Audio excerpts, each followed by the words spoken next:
Hi everyone, welcome back to another video lesson with Liberty Park Music. My name is Z, and today we'll be learning how to play Viva La Vida by Coldplay. If you have any questions throughout this video, please leave it as a comment down below and I'll get back to you as soon as possible. So let's jump right into the lesson.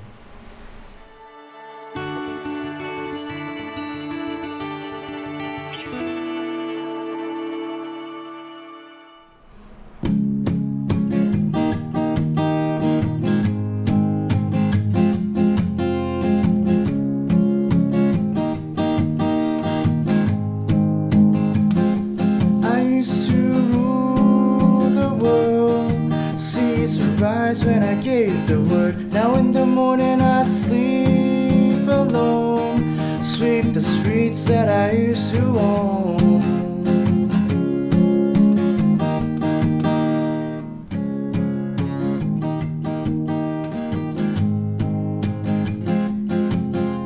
I hear Jerusalem bells are ringing, Roman cavalry choirs are singing, be my mirror, my sword and shield, my missionaries in a foreign field. For some reason I can't explain, I know St. Peter won't call my name, never an honest word, but that was when I ruled the world.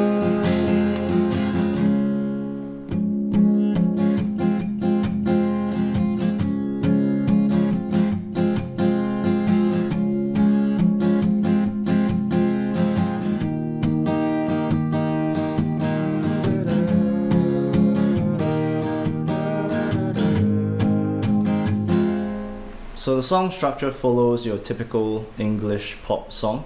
It begins with the intro, then the verse, then the chorus, then another verse, a chorus again, and then there's this interlude part, and then the bridge section where he's going whoa, whoa, whoa, you know, and then finally it ends with the last chorus. Okay, so first things first, before you want to play this song, if you want to play the song in the same key as the original recording, you will need to have a capo on the first fret.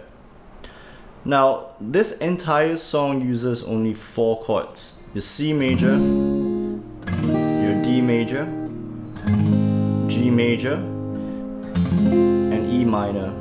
I want to point out the way I'm playing G major for now. A lot of times when I'm playing a song in the key of C, I like to play my G major using just one finger, my ring finger. Yeah, instead of the usual like that or like that, I like to do this instead. So if you look at the chord diagram, which is somewhere around here, you will find that I'm just using one finger, my ring finger, to press onto the 3rd fret, or in this case with the capo, the 4th fret of the 6th string. Now, according to the chord diagram, you need to mute the 5th string and the 1st string. And I accomplished that by using, well, the 5th string, I'm using this part of my ring finger. So when I place my finger down, I just kind of tilt a little so that I'm slightly touching the 5th string. As long as you're slightly touching the 5th string, it will be muted. Now, the 1st string is being muted. This one's a bit trickier.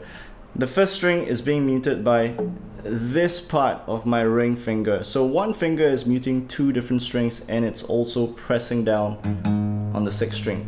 So as you can see, my 1st string is muted as well because I'm just lightly touching it with this part of my ring finger.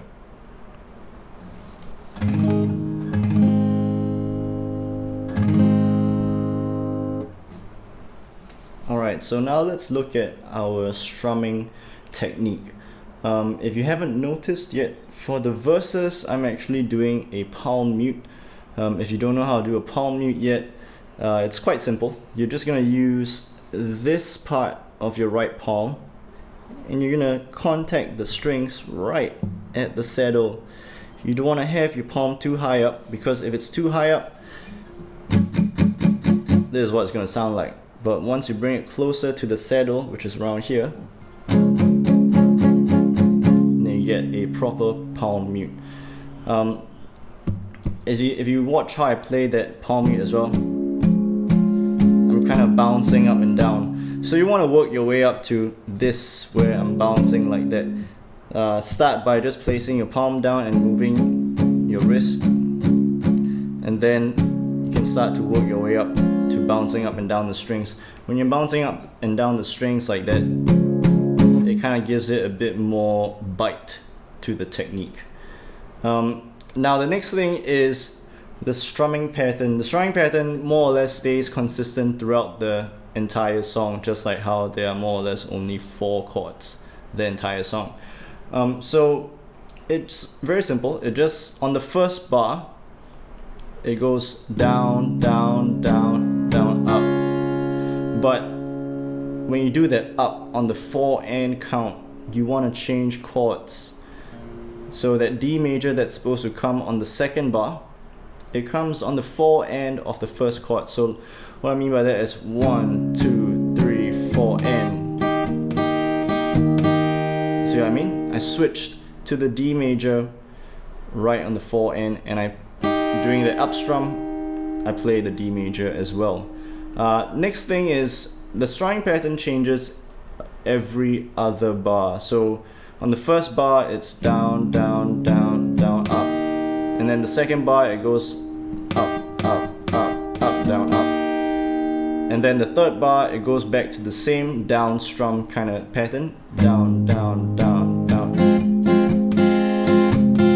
Notice how when I switched to the E minor, I switched it on the 4 and of the third bar as well.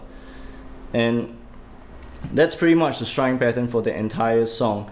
How I differentiate the verse from the chorus is, for the verse I'll do my palm mute, so like and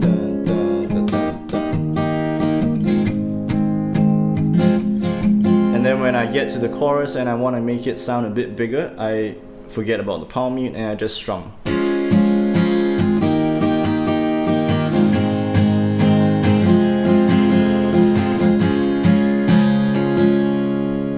So that's how you make it sound different from the verse, between the verses and the choruses. And that's all we have for today. Again, if you have any questions, please leave them as a comment down below and I'll get back to you as soon as possible. And if you enjoyed this video lesson, please like, share and subscribe. Thanks.